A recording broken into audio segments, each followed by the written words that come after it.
Hey guys, it's Morgan Zegers, and I'm going to run you through what just happened on Capitol Hill. 17 Republican senators just sided with the entire Democratic side of the Senate to advance a $1 trillion infrastructure package. I have a few thoughts.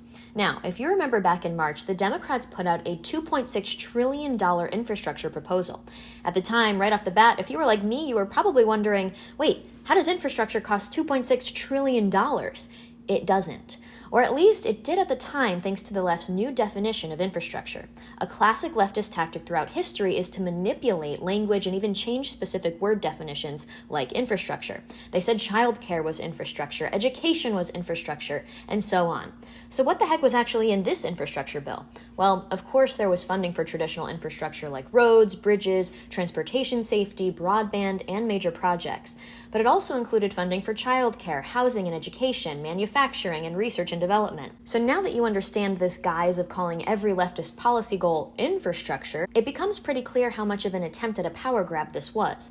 The good news is that these non-infrastructure related aspects of the bill were not included in the latest version.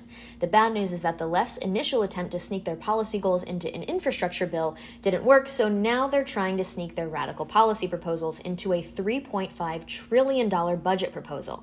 They will now try to pass this through a budget reconciliation, which requires less votes to pass through. So we should keep an eye out on that. But back to the infrastructure bill. Why the heck would 17 senators on the right, including Senator Mitch McConnell, allow a massive $1 trillion bill to gain momentum by voting it to move forward? Well, apparently this vote happened after negotiators agreed with the White House to set a deal of $550 billion of new spending, which is $30 billion less than the last attempt. Wow, what a deal. I'm so glad the conservatives in D.C. are really standing their ground.